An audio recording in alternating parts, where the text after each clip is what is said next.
Olá, desejo que todos que estão assistindo estejam bem. E antes de iniciar a palestra, eu gostaria de agradecer à organização pela oportunidade de estar aqui com vocês, compartilhando um tema de grande relevância para a agricultura e o meio ambiente, né? Que é o aproveitamento agrícola de resíduos orgânicos e compostagem. Fazendo uma breve apresentação, meu nome é Paula Campos, eu sou engenheira agrônoma formada pela Universidade Federal de São João del Rei, tenho mestrado em tecnologias para o desenvolvimento sustentável, também pela UFSJ, sou especialista em auditoria, perícia e licenciamento ambiental pela Faculdade Única, atualmente cursando pós-graduação em geoprocessamento, levantamento e interpretação de solos pela UFMG. Tem experiência em assessoramento técnico a comunidades atingidas por empreendimentos minerários, destacando as áreas de reestruturação produtiva, reassentamento, licenciamento ambiental, monitoramento de impactos no meio físico e biótico. Também atuei como extensionista rural, com experiência em assistência técnica para agricultores familiares. Também tive experiência com ensino e pesquisa na área de microbiologia, fitopatologia, solos e compostagem.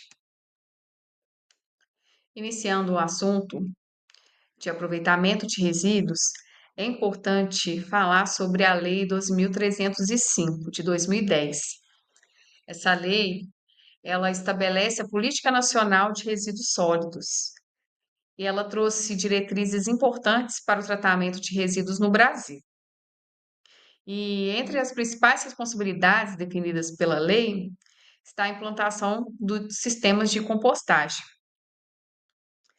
Os resíduos orgânicos, eles têm uma grande parcela dentro dos resíduos urbanos gerados, representando cerca de 50% do total gerado no país. E esses resíduos, eles têm um enorme potencial de serem reciclados por meio da compostagem. E a compostagem, ela é um método que não exige grandes investimentos tecnológicos, né?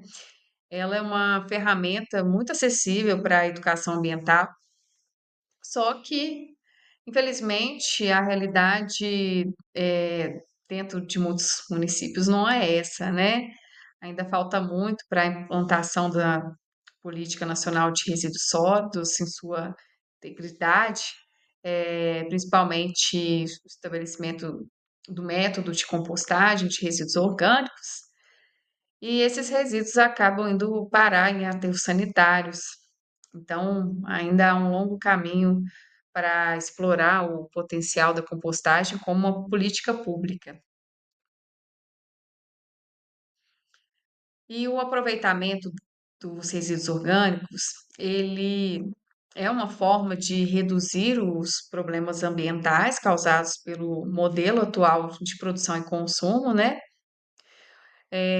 O ato de retornar com os resíduos vegetais e animais aos solos, fazendo a ciclagem natural dos nutrientes, é uma prática antiga, só que com a urbanização, esse ciclo ele foi interrompido, resultando em uma acumulação de resíduos em áreas urbanas e uma carência de nutrientes nas áreas agrícolas, né? O modelo atual é insustentável e contribui para um esgotamento dos nutrientes do solo nas áreas de produção vegetal e para a poluição dos corpos hídricos próximos às cidades grandes, né? Esses resíduos, eles vêm de várias origens. Temos os resíduos da produção agropecuária, que inclui os restos de cultura, esterco animal. Tem também da produção industrial, principalmente das agroindústrias. Nas áreas urbanas, temos a poda e capina de espaços públicos, além dos resíduos que vêm da varrição de ruas, de feiras, restaurantes. Eh, Esses materiais, muitas vezes tratados como lixo, eles possuem um potencial enorme para serem transformados em insumo rico de nutrientes para o solo, né? É, e outro grande gerador de resíduos orgânicos é o lixo doméstico, que em grande parte é composto de restos alimentares e outros materiais orgânicos. Tem também o tratamento de esgoto, que gera o lodo, que também pode ser aproveitado após ser devidamente tratado. E nem todos os resíduos eles podem ser utilizados diretamente no solo como o substrato ou fertilizante orgânico. Existem algumas limitações importantes que a gente deve considerar antes de usar na agricultura.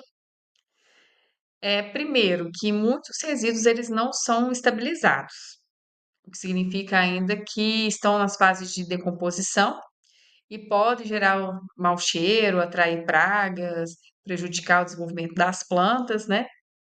Além disso, existem critérios estabelecidos pela legislação para o uso agrícola de resíduos, principalmente relacionados a contaminações biológicas e químicas. Então, dependendo dos resíduos orgânicos que podem ser utilizados na agricultura, eles precisam passar por um tratamento antes de ser colocado diretamente no solo, nas plantas, né? Como no caso da compostagem e do uso de biodigestores. Trazendo um pouco da definição de compostagem, a compostagem ela é um processo de decomposição biológica de materiais orgânicos, tanto de origem vegetal quanto animal. O resultado desse processo é um material estabilizado, conhecido como composto orgânico ou humus, que é extremamente benéfico para o solo.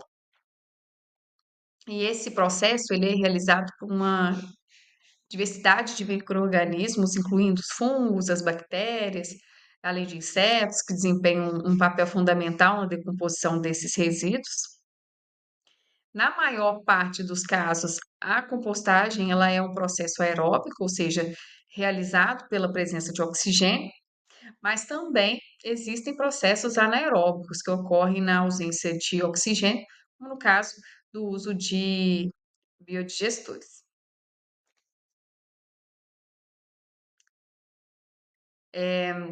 Em cada tipo de processo, ele tem suas particularidades e vantagens, dependendo do objetivo e do tipo de resíduo que estamos tratando. Aí, dentre os efeitos benéficos da compostagem, existem os benefícios químicos, físicos e biológicos. Do ponto de vista químico, o composto ele aumenta a disponibilidade de macro e micronutrientes essenciais para as plantas. Já no aspecto físico, o composto ele melhora a estrutura do solo, aumentando a capacidade de retenção de água e diminuindo a compactação. Já no ponto de vista biológico, ele enriquece o solo com micro-organismos, aumentando a sua biodiversidade. Continuando sobre os benefícios do composto orgânico, então ele melhora a estrutura do solo, né? Contribuindo para uma maior porosidade, o que facilita a penetração das raízes e o desenvolvimento das plantas. Além disso, ele aumenta a capacidade de absorção de água pelo solo, o que é importante, principalmente no período da seca, né? Outro benefício é o aumento da vida microbiana no solo, como já falei, que vai ajudar na decomposição da matéria orgânica e na ciclagem de nutrientes. Como eu já disse, aumenta macro e micronutrientes para as plantas, como o nitrogênio, o fósforo, o potássio, além de micronutrientes essenciais. Isso resulta em um solo mais nutritivo e as plantas mais saudáveis, né? Além disso, o composto ele ajuda a diminuir a compactação do solo que vai favorecer o crescimento das raízes e facilitar o fluxo de água e nutrientes. Contribui também para estabilizar o pH no solo, mantendo nos níveis adequados para o desenvolvimento das plantas. E elimina micro-organismos patogênicos, né? Por conta do calor no processo da decomposição, vai eliminar esses micro-organismos e também sementes de plantas invasoras, eh, além de diminuir também o volume e estabilizar a matéria orgânica que seria destinada para o aterro sanitário. Bom, agora eu vou falar um pouco sobre os resíduos orgânicos adequados para a compostagem.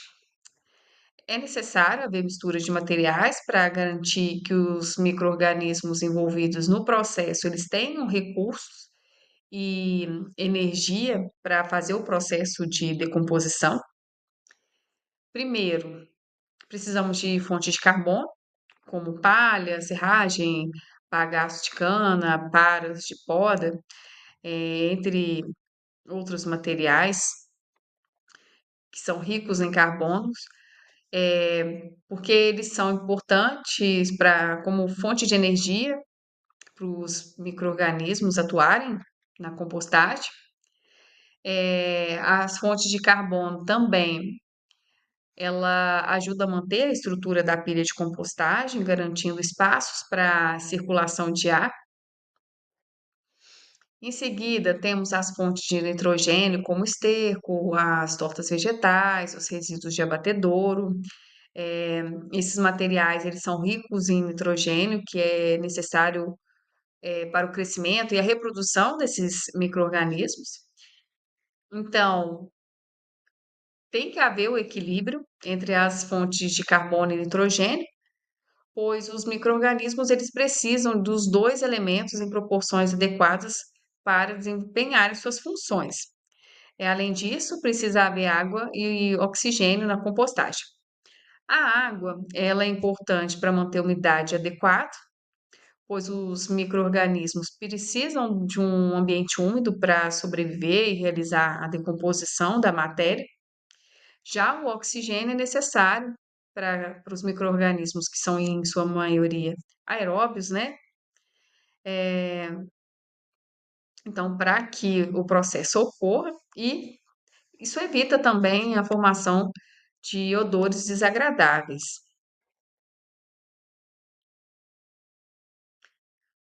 Bom, o processo de compostagem, ele passa por algumas fases. A primeira dela é a fase de aquecimento, que pode durar de 2 até 30 dias, e durante esse período, a temperatura da pilha de compostagem ela pode atingir até 80 graus Celsius. Esse aumento de temperatura ele é causado pela intensa atividade dos micro-organismos que começam a decompor os materiais orgânicos rapidamente, né? E essa temperatura elevada, ela que vai fazer a eliminação dos patógenos e das sementes das plantas invasoras que são maléficas para a agricultura. Aí a segunda fase é a de estabilização, que após a fase de aquecimento, entra nessa fase que pode durar entre 30 e 90 dias.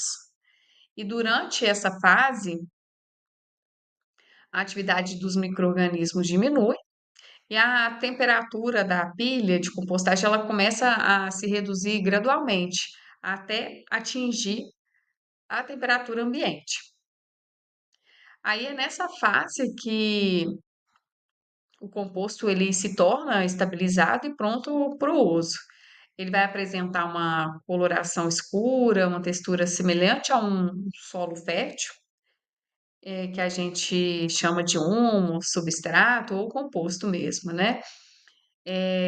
Então, o processo de compostagem ele pode levar de 90 a 120 dias, dependendo das condições de manejo e dos materiais utilizados.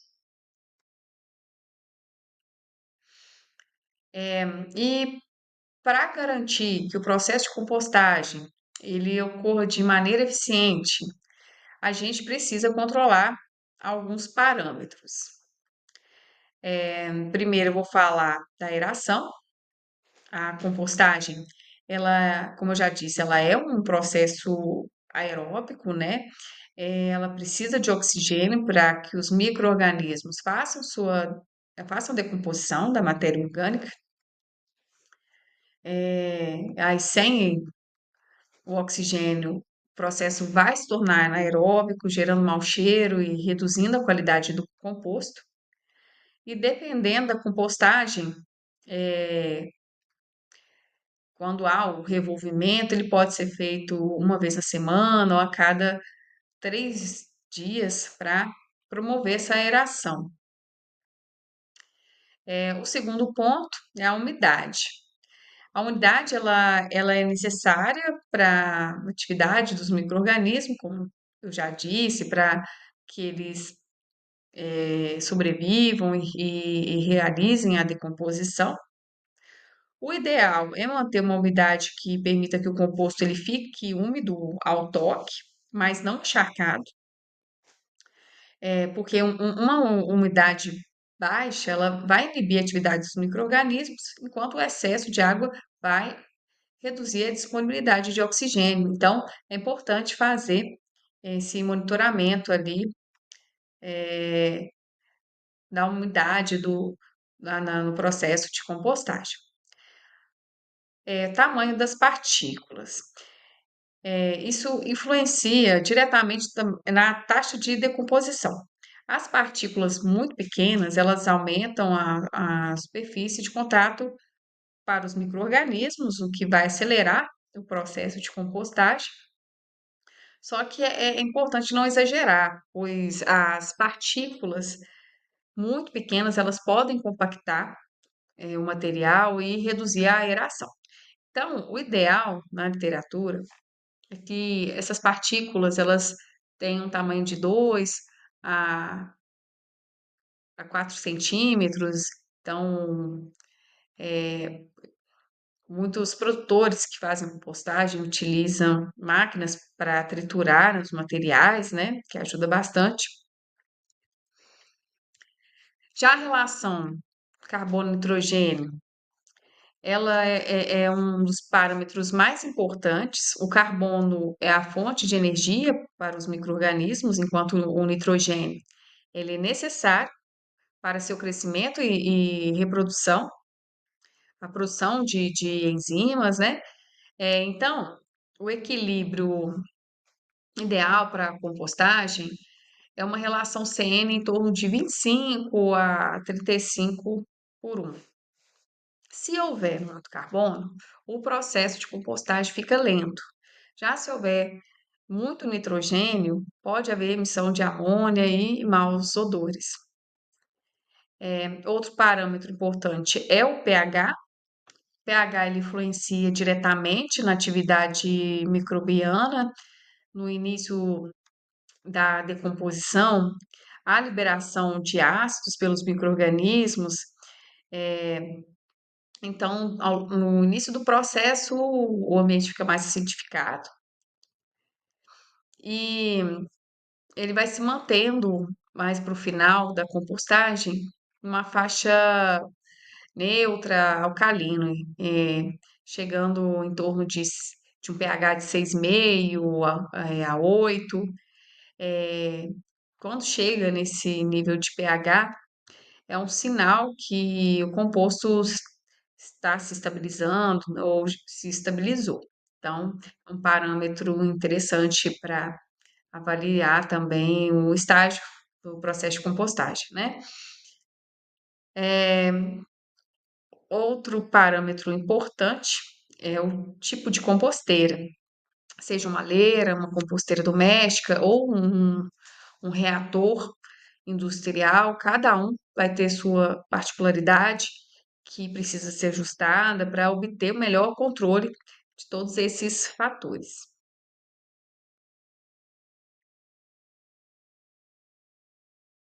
Aqui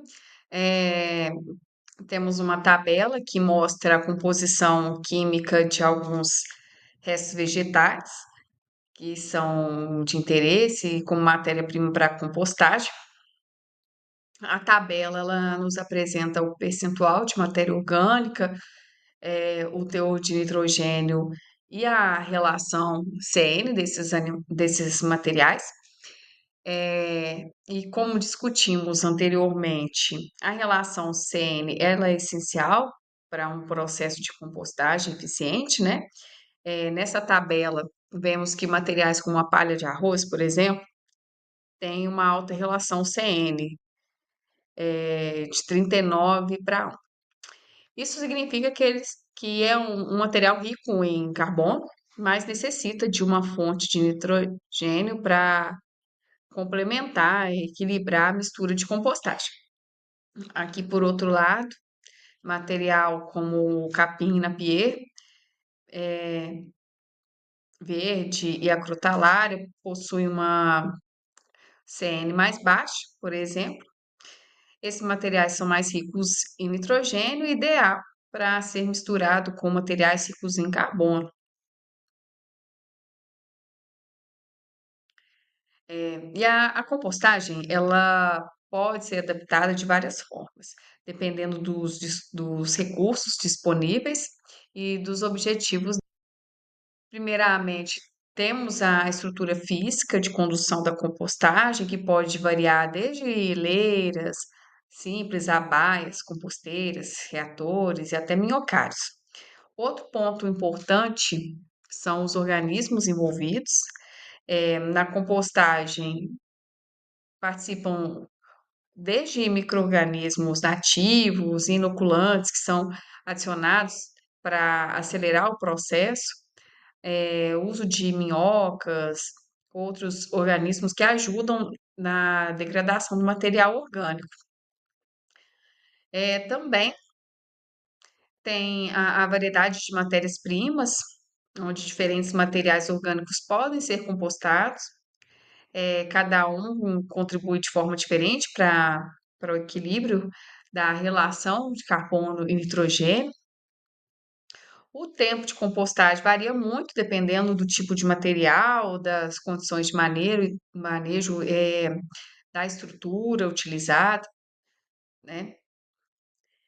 Por fim, existem outros fatores que podem ser considerados, como as condições climáticas, os recursos disponíveis e o propósito específico do composto que será produzido. Agora, eu vou falar sobre os tipos de compostagem. Tem as leiras estáticas, que é uma das técnicas mais simples e tradicionais de compostagem. As leiras estáticas são basicamente montes de resíduos orgânicos que são deixados para compostar sem a necessidade de revolvimentos frequentes. Esse método é bastante utilizado quando se deseja uma baixa manutenção durante o processo de compostagem, uma vez que o material ele é deixado para se decompor de uma forma mais natural. E apesar da simplicidade, o sucesso desse tipo de compostagem ele depende muito de uma boa mistura de materiais ricos em carbono e o nitrogênio e de um controle de umidade adequado, né? Aí é importante ter também uma base impermeável para evitar a contaminação do solo pelo chorume. Esse método ele é bastante recomendado para quem deseja iniciar a compostagem em uma escala maior, sem a necessidade, de um acompanhamento contínuo, mas embora o trabalho seja menor, o tempo de compostagem ele pode ser um pouco mais longo, porque não há o revolvimento, a aeração, né? Aqui, tem o modelo das leiras aeradas, sem revolvimento, que é um método de compostagem que não há necessidade de revolver o material periodicamente. Eh, Isso é possível graças a um sistema de aeração forçada, que utiliza tubos com furos para bombear o ar para dentro da leira. Esse método ele é eficiente para grandes quantidades de resíduo, pois a aeração forçada ela reduz o tempo de compostagem. Essa técnica ela é útil em situações onde o revolvimento contínuo não é viável, devido ao volume e à logística do local, né? E é importante mencionar que esse método ele requer um investimento inicial maior devido ao sistema da aeração, né? Mas, em contrapartida, ele vai reduzir os custos com a mão de obra ao longo do processo e garantir uma melhor qualidade do composto final. Aqui tem também as leiras aeradas, mas com revolvimento, né? Esse tipo é uma das técnicas mais conhecidas na compostagem, que envolve a aeração dos materiais, normalmente de forma mais manual, por meio do revolvimento periódico, que facilita a manutenção de uma temperatura adequada e a mistura dos materiais. Aqui é a mesma coisa das leiras aeradas, com revolvimento, porém, utilizado maquinários para isso. Outro modelo de compostagem é a composteiras domésticas. Eh, Esse modelo ele é ideal para quem quer começar em casa, utilizando resíduos orgânicos do dia a dia, como os restos alimentares, podas do jardim. E aqui, como pode-se observar, há diferentes tipos de recipiente que pode ser utilizado na compostagem. Na primeira imagem tem a composteira de madeira, uma estrutura que é simples, né, que permite a ventilação, facilita o controle dos materiais. Na segunda imagem, tem uma estrutura metálica que permite também o fluxo de ar, que é importante para a decomposição, né? E esses recipientes, eles são fáceis de montar e manter também, que pode ser adaptado ao espaço disponível, seja um quintal, uma varanda, um jardim. Isso ajuda a reduzir a quantidade de resíduos domésticos que vai para o lixo e, consequentemente, para os aterros, né?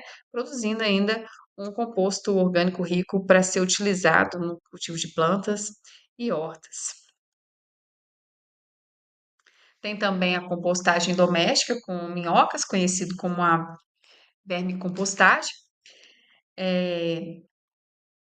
Essa técnica ela envolve o uso de minhocas, que vai acelerar a decomposição dos materiais, transformando num composto rico em nutrientes, que a gente chama de humus. E nesse modelo, os recipientes eles estão empilhados e furados na superfície, onde o material fresco vai para os baldes ou caixas superiores, né?